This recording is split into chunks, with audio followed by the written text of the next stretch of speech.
Well, in a final move before leaving office, Prime Minister Justin Trudeau is calling for change to the Royal Canadian Mounted Police. He wants the force to shift focus from providing boots on the ground in smaller communities to focusing on federal priorities, national security, money laundering, and organized crime. The CBC's Catherine Tunney is following this story for us from Ottawa. So, Catherine, what exactly is the Prime Minister proposing here?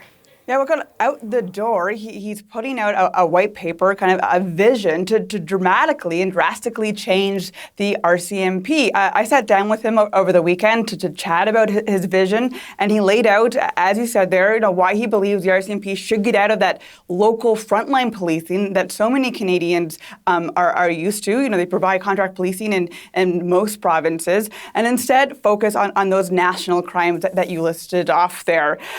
He says that kind of dual mandate that the RCMP has been dealing with for more than a century now, contract and federal policing.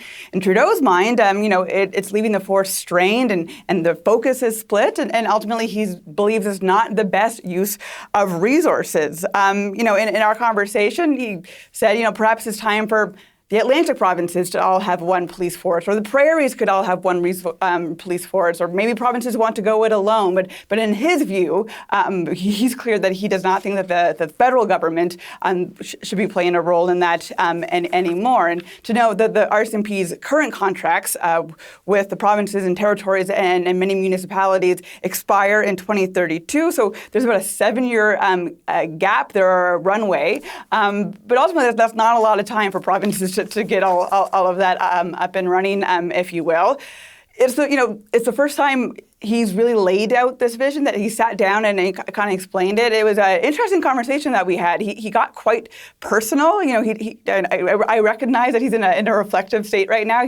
He talked about growing up with the RCMP, of course, when his dad was Prime Minister, he had been surrounded by them. He talked about, talking to the families in Nova Scotia after that horrific mass shooting, and how the RCMP's role in that, the response to that was so widely criticized. But I think it does beg the question about why this is happening now. There have been report after report that have pointed to needs to change the RCMP, and those reports have been on Trudeau's desk for years now. Thanks for this, Catherine. That is the CBC's Catherine Tunney in Ottawa.